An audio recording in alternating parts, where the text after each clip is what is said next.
And so one of the ways that I like to begin, I know it's morning, so you could fall asleep, but just simply lying on your back in what we call kind of basic relaxation pose. And in this variation, Pamela is demonstrating that the knees are bent, but her feet are slightly wider than her hips. And I want the feet wider than the hips so that your knees fall towards each other when you relax them, rather than falling away from the midline. And the reason being is your knees don't have to touch, but when they fall towards each other, your knees are going to create this movement of your thigh bones from your knees to your thigh bones down. So there'll be a settling quality in the pelvic basin. So close your eyes.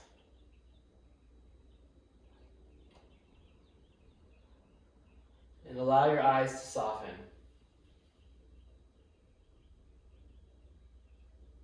And one way that we can bring softness into our system and into our experience is by bringing awareness to a part of ourselves. So just even noticing the quality, the sensation, the general mass of your eyes, and inviting your awareness to rest there. And just stay with the sensation of your eyes.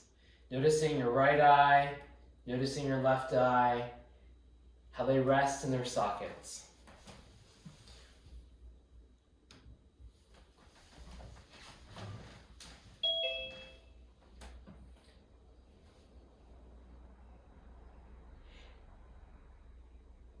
And then shift your focus downward.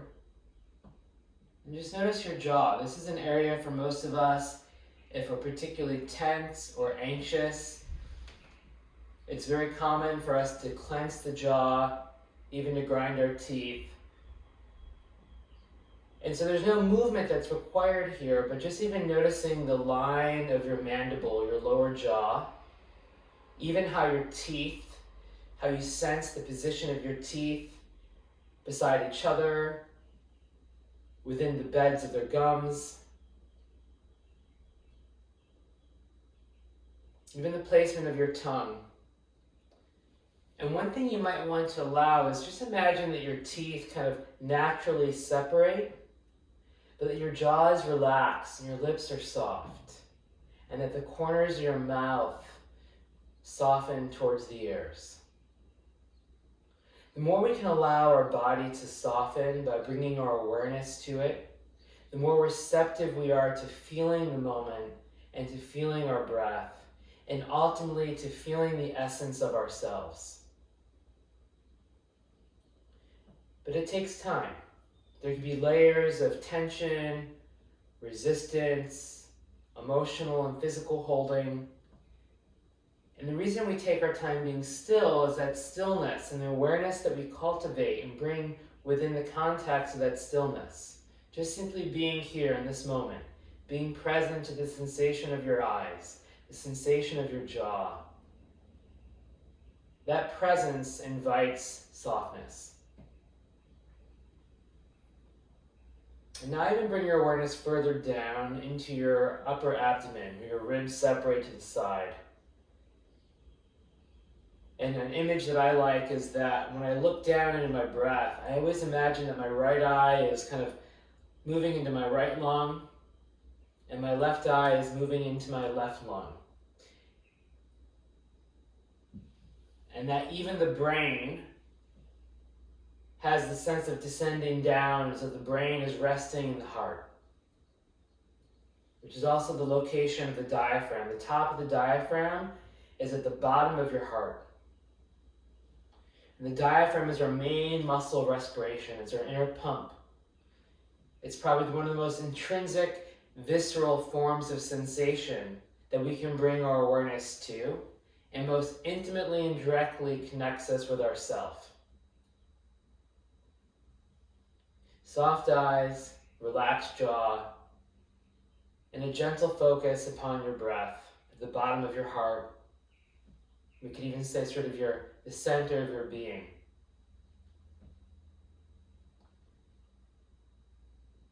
And what I want you to understand is that as we practice asana, as we move through various shapes and poses, is that the alignment is here to enhance this connection to ourselves.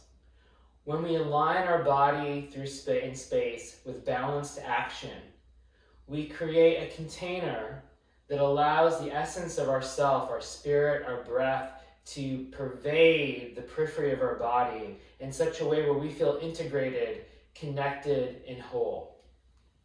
But that this process always begins with a connection to ourselves by softening, by opening to this moment. And when we're holding on to tension, when our eyes are tense and our jaw is tense, or we're holding our breath, we're pushing life away. We're resisting gravity. And so the first thing we want to do is, how do we allow gravity into our bodies? How do we allow this moment to inundate us with its whole array of sensation without resisting?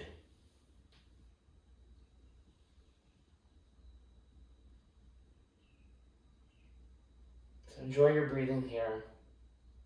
Enjoy this connection you're making to yourself.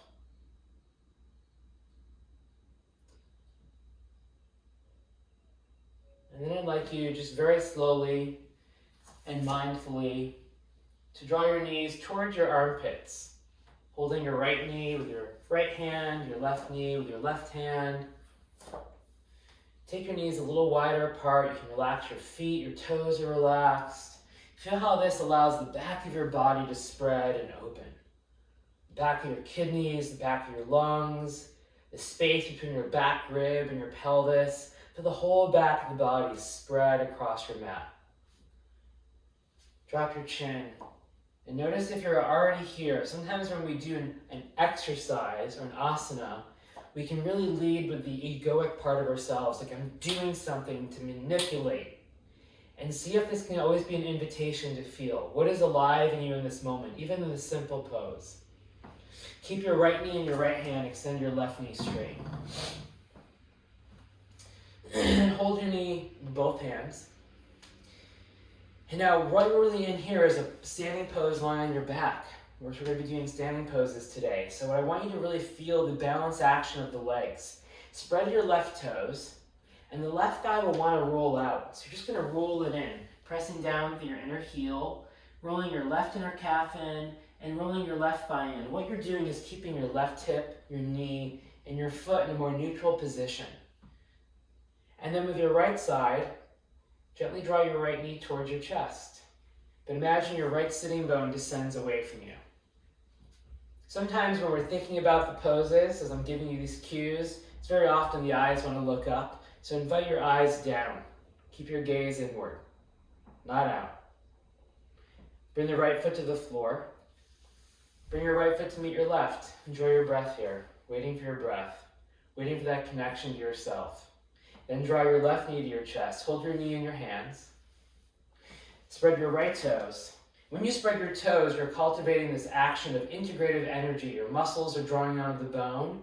And through that, we can create balance action. Roll your right inner thigh in, bringing it to neutral. And then gently draw your left knee to your chest. Relax your left foot though. Left foot can be passive. Soften your eyes down, relax your jaw, and bring your focus into your breathing. Soft, nurturing connection to your breath. Bring your left foot to the floor. Send your left knee straight. And then draw your right knee to your chest again. And this time you're going to interlace your hands in the back of your right thigh. Then straighten your right knee. Now, this is a variation of a pose called Supta Padangusthasana. We're just warming up the hips, releasing the muscles of the low back, but also intentionally stretching the muscles at the back of the right thigh called the hamstrings. So what I want you to do here is to create firm, resolute action in the left side, spreading your left toes, pressing your left inner heel down, and then rolling your thigh into the midline. Your left thigh is going to maintain that shape. Now here's what you do with the right thigh. With straight arms, you firm your right thigh muscles, hugging your quadriceps, the muscles at the front of the thigh. They squeeze onto the bone and thereby straighten the knee. She's going to press, Pamela's going to press her thigh into her hands. What most of you want to do is pull the thigh towards you.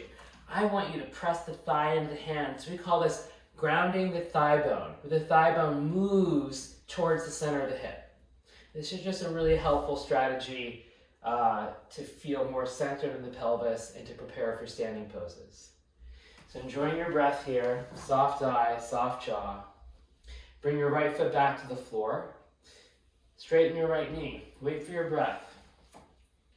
Then bring your left knee to your chest. Interlace the hands to the back of your left thigh.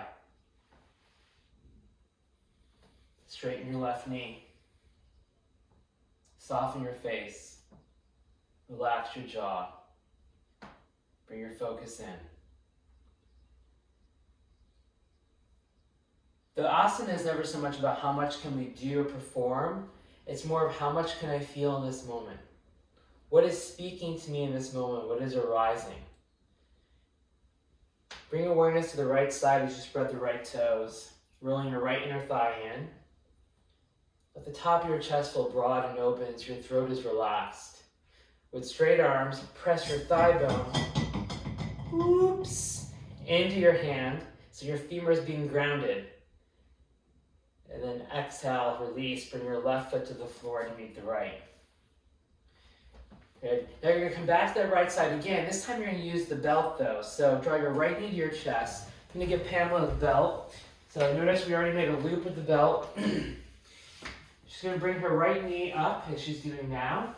Now you'll notice though, even on Pamela, she's a pretty diligent yoga practitioner. There's always a tendency though for that left side to want to roll out. So Pamela, bring the foot back to neutral just like that.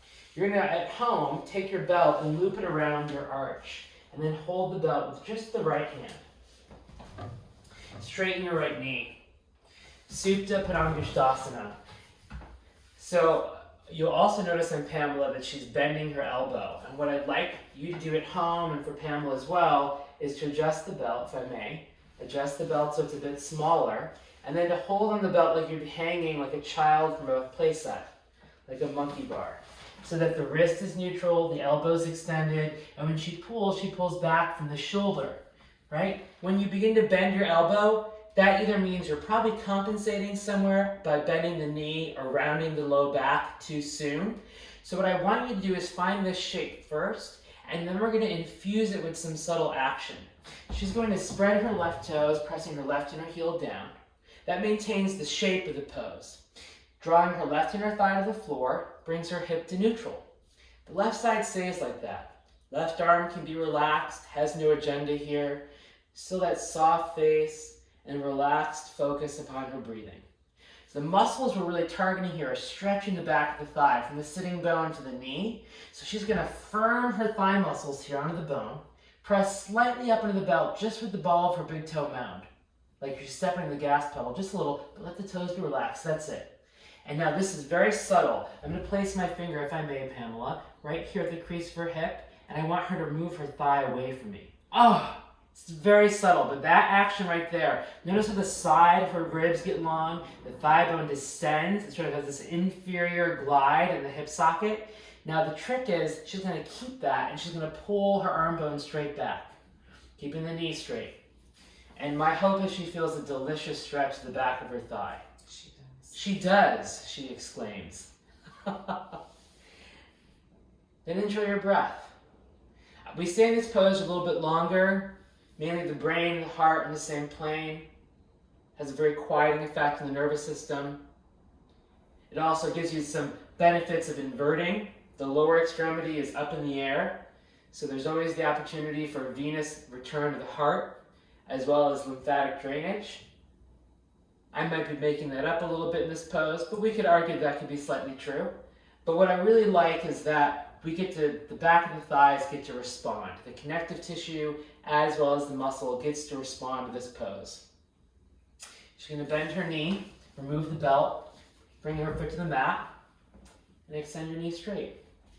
And wait for your breath. Come back to that connection to yourself before you move. Bring your left knee to your chest. Loop the belt over your left arch, a Supta Padangusthasana. In Sanskrit, Supta means reclined, like supine, lying down. The word pada, in this case, is referring to the foot, and this word anga is referring to a limb or a segment. In this case, eventually we take hold of the big toe. Supta Padangusthasana translates as reclined big toe pose. but it's an awesome way to stretch the tissues of the back of the thigh. Straighten your left knee. Relax the right arm. You can just be in a neutral position. Now she's going to spread her right toes, roll her thigh in so she brings the hip to neutral. And then first thing that needs to happen is, can she straighten her knee? Now both sides are going to be different. I'm noticing on her possibly that this might be a bit more open on her side. So what I'm going to do is adjust the belt for her. You may notice differently on the other side.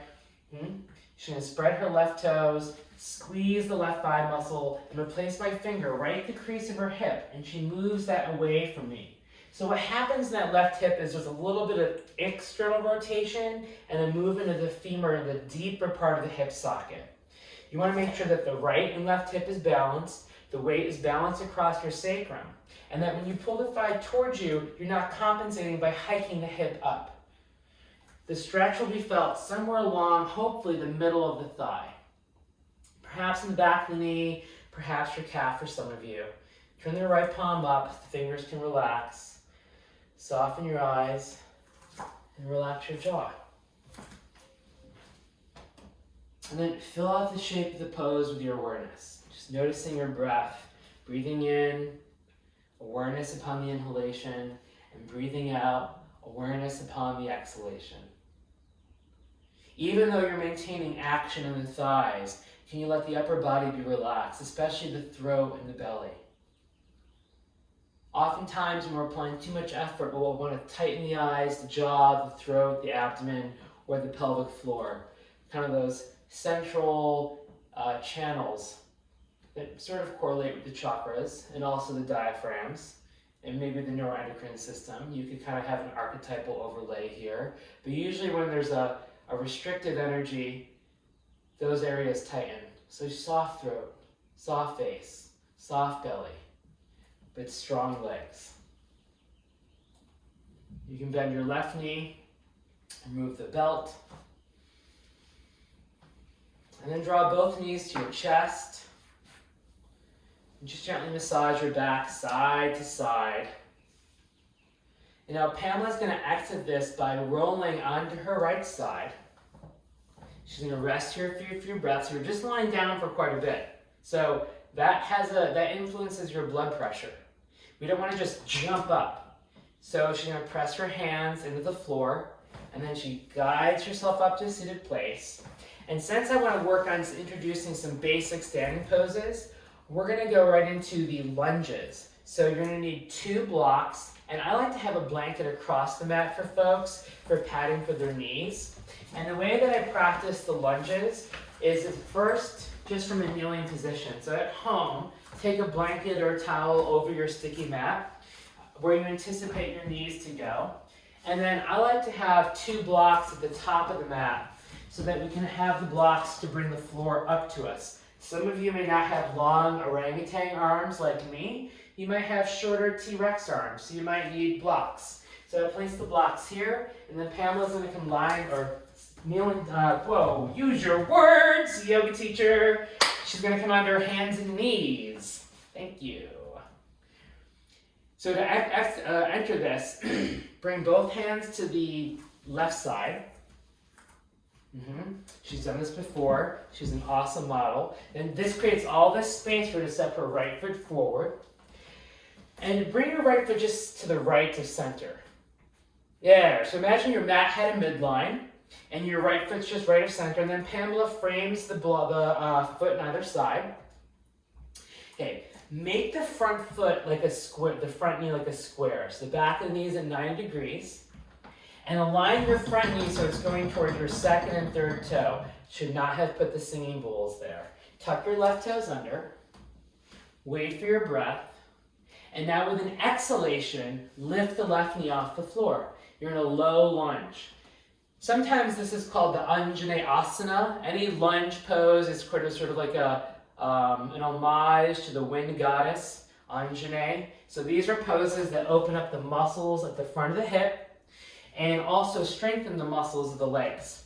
So what I'd like her to do is go a little longer, walk the left foot a little further back. I'm going to place my hand on the back of her thigh, and she's going to press up, resist me. And when she resists, lift more through your inner thigh, And then from the core of her pelvis, she's going to stretch back through her inner thigh, through her inner heel. At the same time the left thigh is lifting up, the front thigh is going to do two things. First thing, the top of the right thigh bone is going to drop straight down. And then she wants to isometrically pull from the outer right knee back to the outer right hip. It'll feel like your right sitting bone is kind of squeezing in and under to the midline. That'll create balance action in the hips. Her pelvis is her center, so she's going to reach back through her heel and forward through the crown of her head. And what that does is once we align the body in space, then we can kind of stretch out and expand so you can really feel the opening, the desired opening we want at the front of the hip. Enjoy your breathing here with soft eyes and a relaxed jaw, staying connected to the sensation of the pose. And being curious, once you're in the pose, then you're kind of settled in. You're like, what am I feeling? What am I sensing? It could be your heart rate going up. It could be like, when is this yoga teacher going to stop talking so I can exit the lunge? Enjoying your breath. As you exhale, bring your knee to the floor. Then she brings her right knee back to meet the left, and we'll do the other side.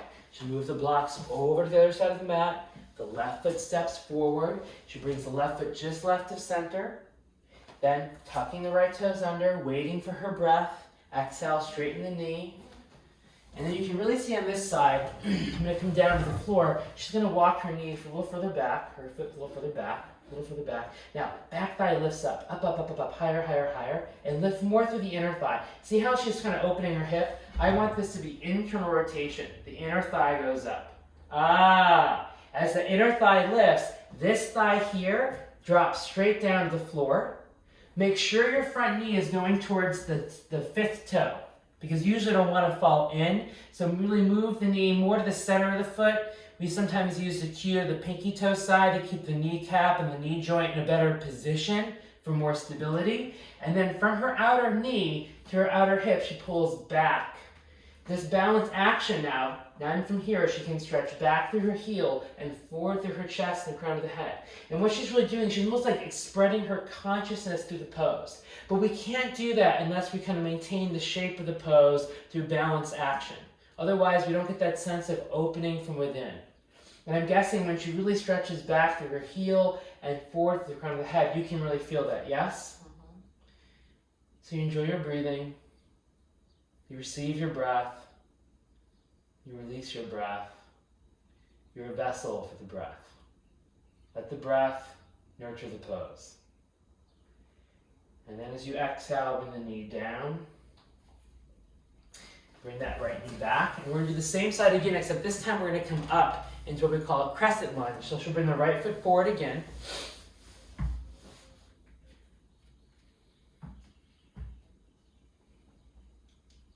Just waiting for her breath. Now, here we really want to cultivate this strong integrative action from the feet up to the hips to support us. So she's going to pull her thigh muscles onto the bone, lift that left thigh up, and squeeze that right hip back. Now, keeping her right thigh as it is, Pamela's going to bring her hands on her hips and come up. You do this at home. And pause. Now, what we want to do here is the top of the left thigh goes up, and the left inner thigh reaches way back. I would even walk this a little further back if you can. There you go, and then come up. Okay, now descend in the right thigh, straight down, sit low. Yes, this is a back bend. So what I love when I look at her is I can see the curve of her back. We want that. What she wants to do though, as we're at home, is lift the rib cage up, so the ribs lift off the pelvis. She keeps the lift of the rib cage, but then she moves the head of her arm bones back. It'll feel like your shoulder blades draw slightly into your spine. And then she can even take the dome of her upper palate just slightly back, like she had little elf ears are lifting her up. But then let her eyes soften down. Pamela likes to look up, so I want her to look down and in, to feel the pose. And specifically, even though you can kind of feel the energy of your heart going up, it's a lot of heat in the pose, it's a dynamic pose. Stay cool in your brain. Let your brain kind of come down into your belly, into your breathing.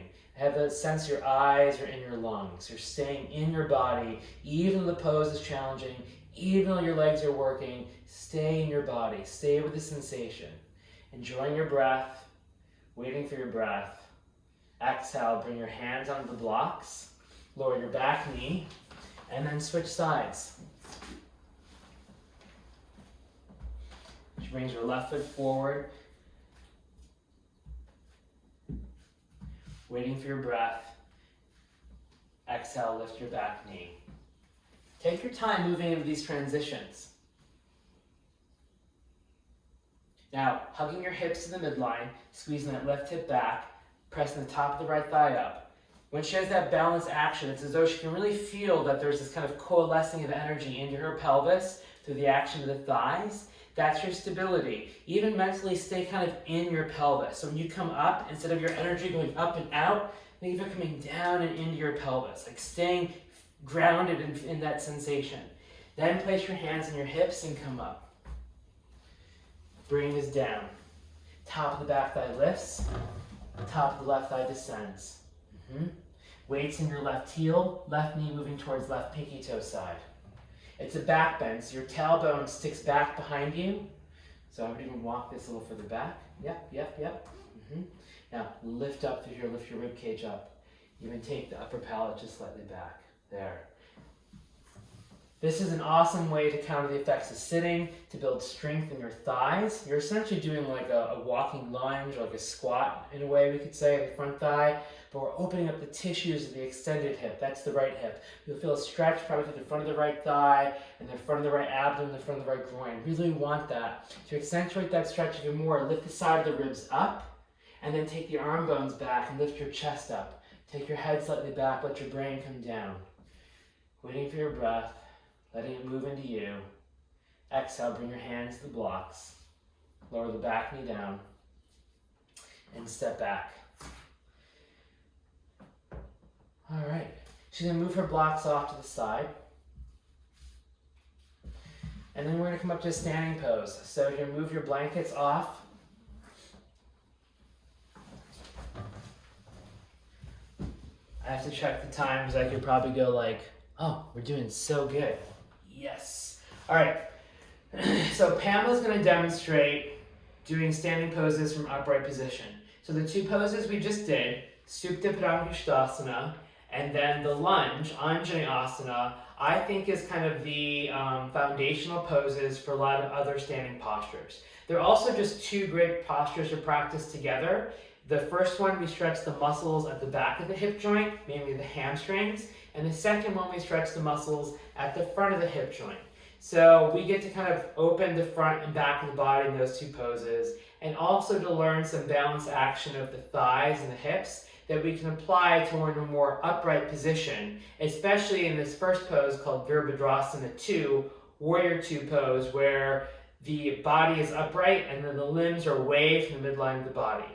So we can also say that we can categorize poses in terms of planes. I don't want to go into this too much, but the two poses we did, Supta Padangusthasana and the lunge, are what we call the sagittal plane. That's a plane that would be parallel to moving in this direction, like this, sort of like jogging in place. When we do Virabhadrasana 2, Warrior 2 pose, that's slightly more in the spirit of a plane like this, like a jumping jack out to the side. So the actions of the thighs and the hips might be expressed differently, but the underlying principles are very similar. So I want you to kind of have the idea of those two poses we just did and how they might relate to this. You may not understand that fully just yet, but sort of like plant the seed and let it germinate over time, and you'll be able to really kind of blossom into that. What a metaphor, when you're ready. So that's nerdy. She's gonna stand in the center of her mat. And what I'd like you to do is stand in a very casual semblance of what we call mountain pose or Tadasana. And we're gonna return to this between each variation. So she stands with her feet parallel with each other. And when I say parallel, if you're at home, bring your two fists together. And you're like, okay, stand with the inner edges of the feet about 2 fist distance apart. So Pamela can bring her feet a little closer. And then I'd like her to align so that the outer edges of her feet are parallel with each other. And what this does is we always start with our foundation in standing poses. As soon as we align the feet, that also affects the alignment of the knees, the alignment of the hips, the pelvis, and the low back. So even without too much fine detail, as soon as she brought her feet in this position, I noticed the relationship in her hip joint and her pelvis change immediately. And I like that. I feel good about the alignment of her pelvis in this position just through changing her feet. So stand in Tadasana with your feet about 2 fist distance apart. It's maybe 6 to 8 inches between the inner edges of your feet. Outer edges of the feet are parallel. And what that will allow is it'll allow for your top thigh bones here, the groins are, to just slightly soften back. It'll happen probably effortlessly, but you may just want to kind of invite the thighs to move back just a little. Very subtle. Then Pamela relaxes her arms to the side of her body. So the top of her thighs move slightly back. She can lift her ribs up just a little bit like she did in the previous pose. Allow her shoulders to relax and then her eyes to soften down. So what this does is it gives us a sense of standing upright on our own 2 feet, firmly planted, but with our spine ascending up. The heart open, the front of the body open, and the brain quiet. It's almost like a standing meditation is what Tadasana is. If you're standing or sitting in meditation, this is almost the feeling of sitting for a period of time. Especially if we're sitting with the normal curves of the spine displayed, that's what we're doing in Tadasana. So then from here, she's going to step her feet wide. And it's usually in the books about 4 to 5 feet apart. But here's the deal. The wider you take your feet, the less stability you will have, but maybe the more freedom and openness you might have in your spine and your hips. The closer you have your feet, the more stability you'll have, but maybe you won't have as much opening. So you have to figure out at home where you're at in your practice. Do you need more stability because you feel a bit wobbly, or do you feel pretty strong and you want to take a slightly wider stance? So anywhere from 4 to 5 feet apart. One of the indicators is if Pamela brings her arms out to the side, okay, and we had a plumb line from her wrists down to the floor, that she would step her feet. This is like a classic old school instruction, but it works to a greater or lesser degree. She can step her feet about the distance of that plumb line would be. I would say for her even a little wider, because I know she's fairly strong. And then what I like to have my students do is instead of keeping the arms up, because this can be a lot of work in the shoulder, your deltoid and your supraspinatus are working quite a bit, same with your upper trapezius. So that's great, but in the beginning, let's just work on the legs. So she's going to bring her hands to her hips. And notice this is the starting position. So we're going to do this a few times and really breaking it down. Outer edges of her feet are going to be parallel with each other to start. That means her big toes turn just slightly in towards each other. This is the starting position for all the lateral plane standing poses, in my opinion. Hands in the hips. She's going to go to the right first. So what she's going to do is she's going to turn her left foot in slightly to the right, so it's angled inward, if you can see that at home. It's not facing straight forward, so she actually turns her foot inward, this way. Then she's going to turn her right foot out 90 degrees. And one thing I want her to do is come back to center. This is a bit of teaching. What I noticed Pamela do is she had some difficulty. So if you can see me, what I would do is I would kind of pivot. So I lift my back foot up, and I think of the ball of my left foot as a polish, and it's polishing the floor. It's like, whoop, whoop. It makes that little sound like that. And then I place the heel down. With the front foot, I kind of lift up, and I just pivot on my heel and turn out. Classic instruction, turn your foot out even more.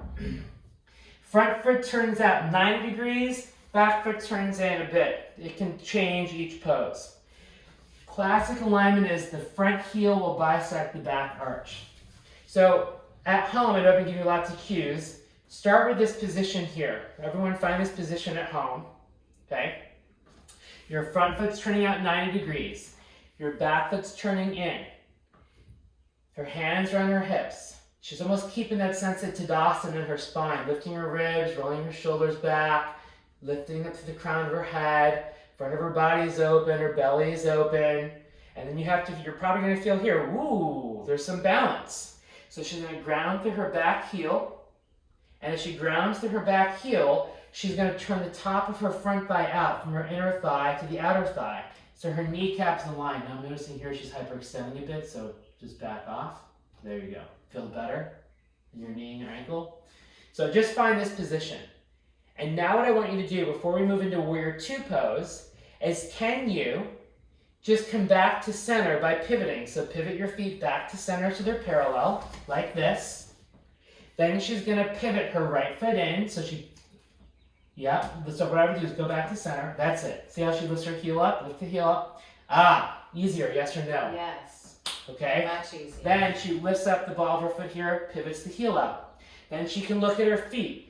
Front heel to back arch. We're not moving into the pose yet. I just want you to understand how to transition, because when I'm in public classes and I watch folks move from one side to the other, it is questionable, to be polite about it.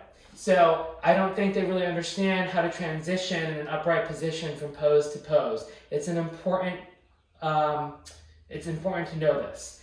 So she turns the top of her front thigh out. Then she's going to come back to center. Okay, now we're going to do Warrior Two pose, the Virabhadrasana 2. She's going to pivot in the ball of her left foot, turning her left foot in. She's going to turn her right foot out. Anchor your back heel down. Straighten your knee first. Now inhale, stretch your arms to the side, Pamela, just about shoulder height. Fingertips maybe slightly higher. Move your shoulder blades into your back as you lift your chest, and then stretch out through your arms. This is quite a dynamic pose here, especially if she's expanding out, pressing down on her feet and stretching out through her arms. You can see it's almost like very much like a starfish, like from her belly, there's this sense of radiating outward through the extremities. She's going to keep that sense of expansion through her arms and through her legs, and then as she turns the top of her right thigh out, she's going to bend her right knee, exhaling, bending her knee, and pause. The front knee is key here. The inner knee needs to move out towards the fifth toe, and the top of the right thigh bone drops straight down to the floor, even more. Now, if you notice, the more she descends down, she may bend her knee further. That tells me she can walk this foot a little further back. Walk it back, slide the back foot back. Aha, yes. Now, bend a little more here, descend down. See if you can at home bring this front thigh parallel to the floor, like a square, back in the knee 90 degrees, front knee moving towards pinky toe.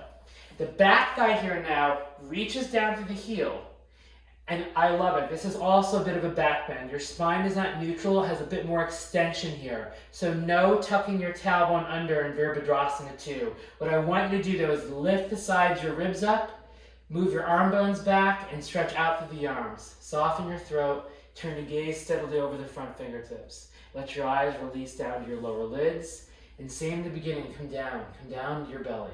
Relax your jaw, relax the throat. Enjoy your breath. Now to come out, I'm going to pull slightly through here. Imagine someone pulls you up, straight up. Exhale, just release the hands to the hips. Wait for your breath. Turn your feet parallel. Turn your right foot in. Turn your left foot out. Take your time in these poses. You don't want to rush. These are the basic foundation. If you nail these poses at home, if you really embody Virabhadrasana 2, if you understand it and you practice it, that gives you access to everything. All these standing poses become the foundation for every advanced pose, every arm balance, every back bend, every deep forward bend.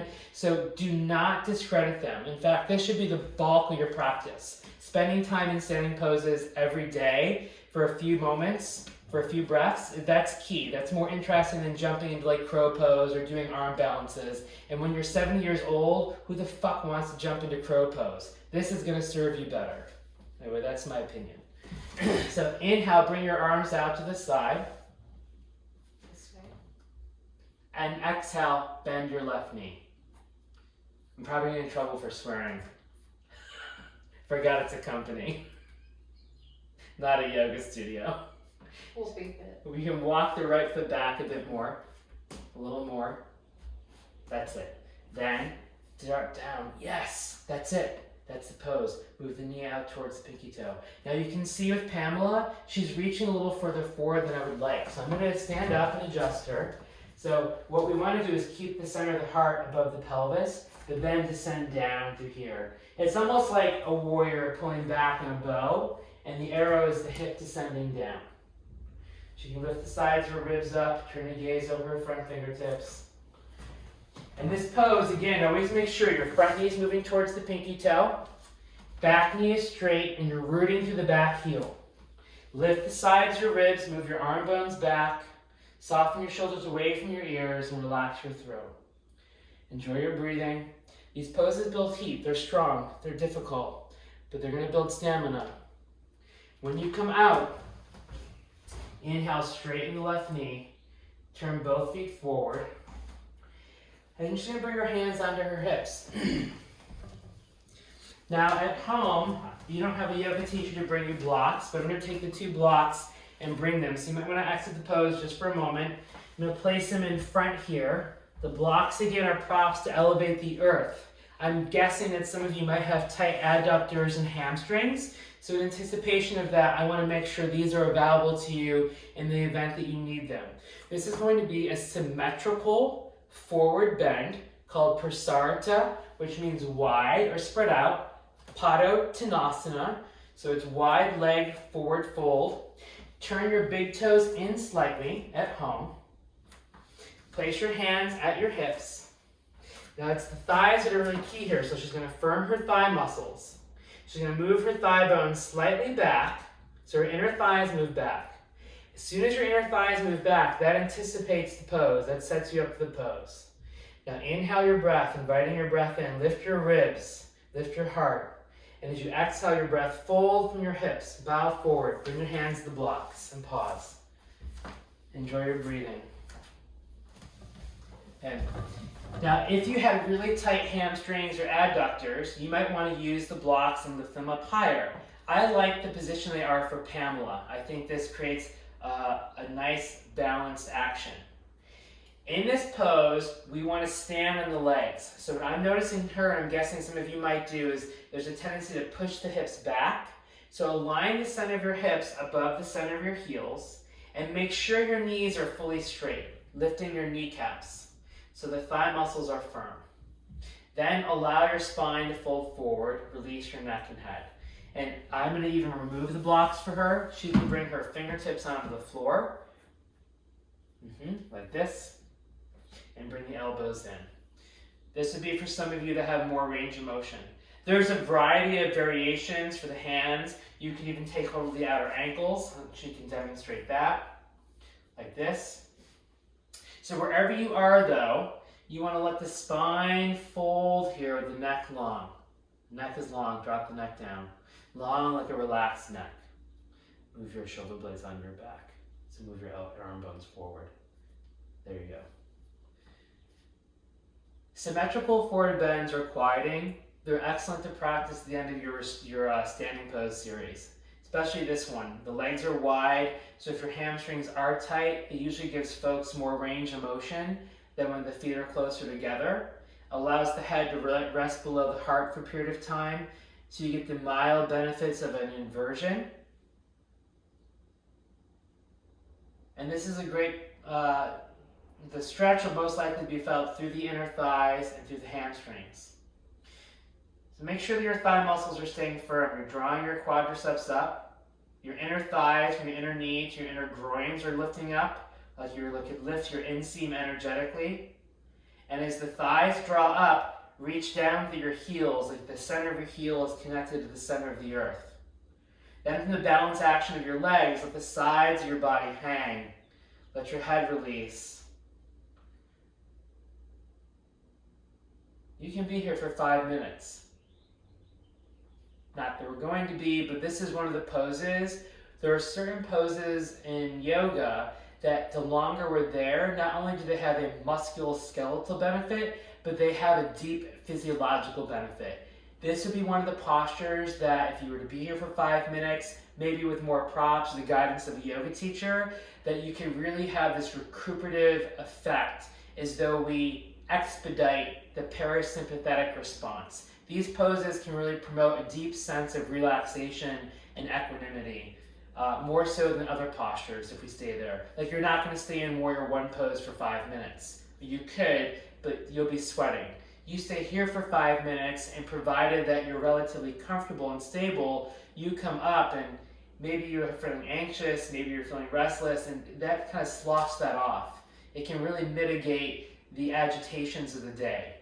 Anything with the head is resting below the heart is therapeutically going to help with anxiety.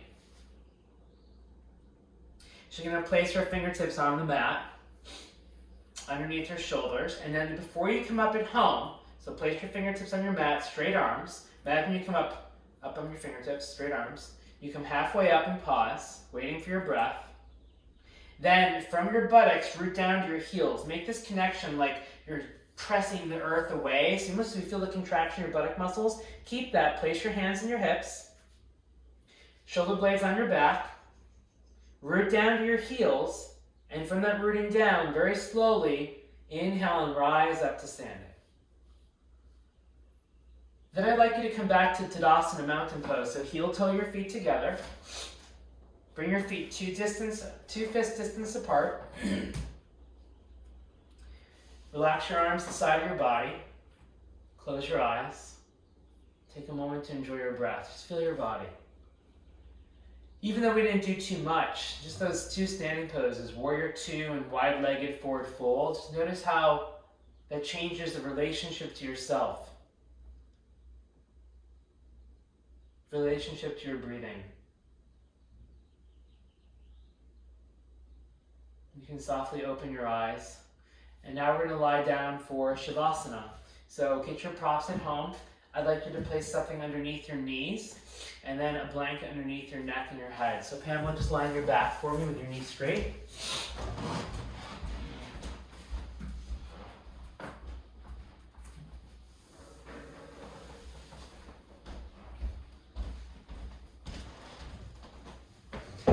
The most important part of your body to support in Shavasana, even if you don't have any other props, is your neck and your head. And we really want to support the neck and the head so the forehead is slightly higher than the chin. What I like to do is take a yoga blanket, fold it about 3/4 of the way. You can see on Pamela here, the back of her shoulders aren't supported by the earth. That's just due to the contours of the ribs and the shoulders. So I want to support the back of the shoulders. So she's going to lift her head for me just a little. Come down. So I support the back of the shoulder here. And I can even zhuzh the blanket in. And then Pamela, bend your knees for me, please. The second part I like to support is the back of the knees. So she's going to bring her knees in. If you have at home, I would use 2 pillows. I'm being a bit more fancy with my Hugger Mugger bolster and my yoga block. I have a good friend, Nikki Garcia, who is a yoga student as well, and she is very adamant about buying a bougie bolster that is not functional. So in my opinion, the best bolster to get for restorative yoga is the Hugger Mugger one. I don't normally endorse props, but this one is really the only one out there that I think is worth getting. So if you want to get a bolster at home, this is the one. And you just relax the heels, close your eyes.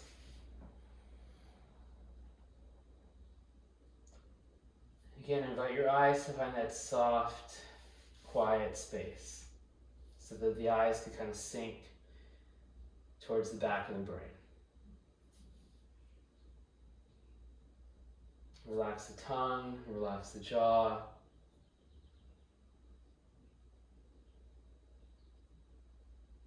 Remember, we want to open to gravity. We want to allow gravity to settle. So that's why Shavasana is such an excellent pose for relaxation, is that we maximize the surface area of the body. The arms are spread equidistant from the midline. I like to bring the hands on the pinky side to keep the shoulders and the wrists more neutral. The thighs, the knees, and the feet separate away from the midline, turning out just slightly. And we invite really the front of the body to move towards the back of the body. It's like from the front to the back. If you can imagine that there's the aspect of you, we could say your witnessing consciousness, your sense of self, your essence, that's observing this experience of Shavasana. What would be the direction of your body if yourself, if the part of you that is observing this moment could watch the weight of your body release to the earth, almost as though your body no longer belonged to you, that you were just watching it like it was inert and motionless to an extent, like a block resting in the middle of a room. How would you observe it? What would be the trajectory of its movement to the earth? And you can apply that kind of to every part of your body, your brain, your eyes, your tongue, your bones, your muscles. I mean, there's not probably not like a right answer. It's more of how does that land with you? How do you feel in your body when you get the sense of what does it mean to physically let the body rest? And that could take some time. You know, if the mind is a bit agitated, we need more time to allow separation from our thoughts.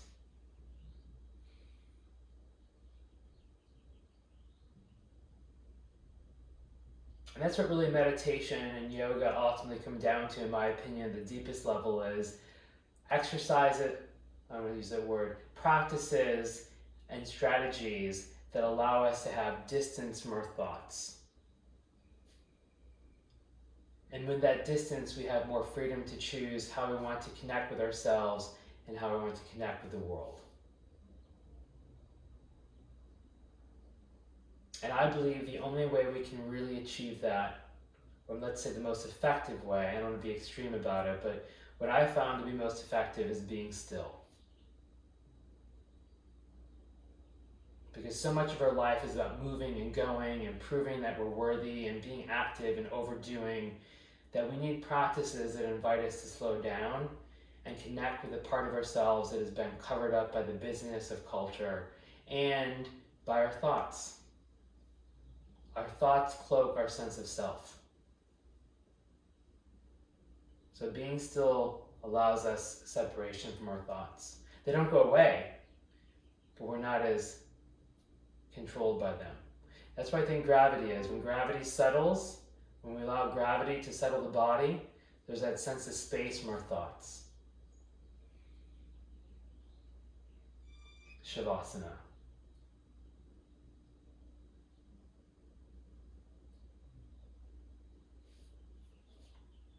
So at home, you can stay here as long as you'd like. You can stay up here about 30 minutes. So if you're watching this and you want to continue in Shavasana, you're welcome to stay. I want to honor everyone's time for the Zoom class. So we are at an hour. Thank you so much. And I will see you on Thursday. We'll see who our guest model is going to be then. When you do exit Shavasana though, I'm going to have Pamela demonstrate, but again, if you're at home, you're welcome to stay. But just for knowing this, the way that I like to have folks exit is to bend their knees one at a time. Yep, you can just rest the feet in the bolster. And then the right arm can come out to the side or overhead. And you can roll onto your side, resting on the side of your body. And notice how Pamela just kind of instinctively brings her head along her bicep. Left arm can drape over the side. And then you use your hands to press yourself up to a seated place.